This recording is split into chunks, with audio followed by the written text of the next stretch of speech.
Là, nous prions dans le nom de Jésus-Christ de Nazareth, afin que la grâce divine puisse nous localiser au nom de Jésus-Christ de Nazareth.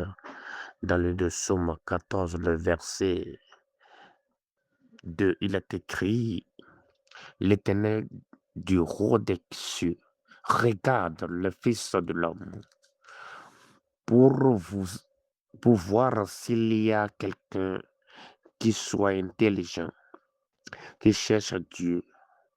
Alléluia. Alors aujourd'hui, Dieu va nous assister. Dans Romains 8, le verset 28, là, ces versets constituent la solution au retard apparent de Dieu. Consiste à placer notre confiance à son amour infaillible et à nous rappeler que dans le passé, il a toujours été à nos côtés pour nous délivrer et nous bénir. L'amour infaillible de Dieu se manifeste quand et comme il le voudra. C'est pourquoi, dans Romains 3, le verset 23, constitue quoi? L'insensé est une personne qui vit comme si Dieu n'existe pas. Les insensés révèlent leur rebelle contre Dieu de deux manières à savoir. Ils rejettent d'abord la révélation de Dieu, car, car ils ne croient pas ce que la Bible déclare à propos de Dieu. Ils méprisent encore les principes moraux de la parole de Dieu et se fondent sur leur propre idée pour définir ce qui est juste. Raison pour laquelle, dans des emphases, ils ne recherchent pas Dieu, sa présence et son aide. Par conséquent, ils l'invoquent pas. Pourquoi ces versets de Psaume décrit la dépravation des méchants. Il nous enseigne alors que la race humaine est, de par sa nature, séparée de Dieu. C'est-à-dire, dans Éphésiens 2, le verset 2 à 3, Paul cite les trois premiers versets de ce psaume pour affirmer cette vanité. Alors, et, et maintenant, le péché est et sont privés de la gloire de Dieu. Donc, qu'il soit de péché constitue et la gloire de Dieu, ça constitue notre blocage. Aujourd'hui, le Seigneur va nous pardonner et l'ennemi serait vaincu. Alléluia. Parce que dans le verset de 1 Jean 1er, le verset 6, quel genre de personne est en mesure de connaître et de jouir de la présence de Dieu d'une manière intime?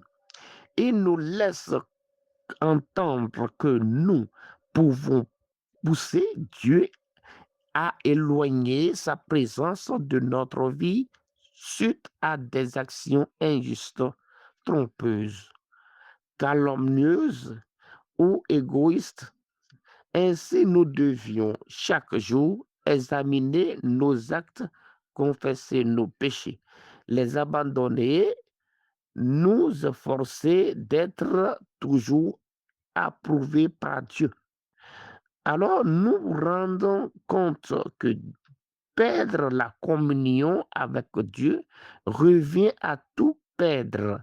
Raison pour laquelle, dans Philippiens 1er 21, et la vie n'a pas de sens et il n'y a pas de bonheur personnel en dehors de Dieu. Il n'y a rien de bon en l'abondance du Seigneur et de sa bénédiction. Paul en exprimait cette même vanité en ces termes: Christ est ma vie. Dans Philippiens 1er, le verset 21. Alors, dans Deutéronome 28 premier, Voici l'un des aspects importants de notre héritage en tant que chrétien. Sous la nouvelle alliance, si quelqu'un m'aime, il gardera ma parole et mon Père l'aimera. Nous, nous viendrons vers lui et nous ferons notre demeure sur lui. Dans Jean 14, le verset 23, c'est la condamnation avec Dieu qui est la source et l'assurance de notre bénédiction et de notre bonheur.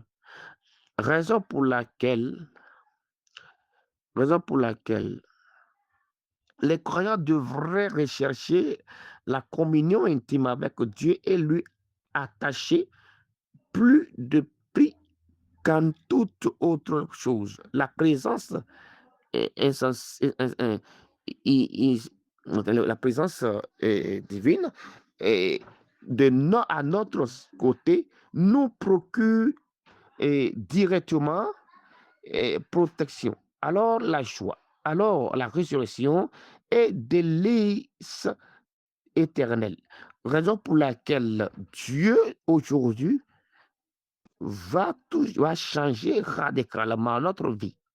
Et raison pour laquelle une relation personnelle avec Dieu permet aux croyants de croire en une vie future avec Dieu et leur donne la certitude qu'il ne les abandonnera pas au séjour des morts, c'est-à-dire les apôtres Pierre et Paul ont appliqué ce verset en Christ et à sa, et, et à sa résurrection dans Acte 2, le verset 25, dont le thème apparaît et 106 fois dans l'Ancien Testament.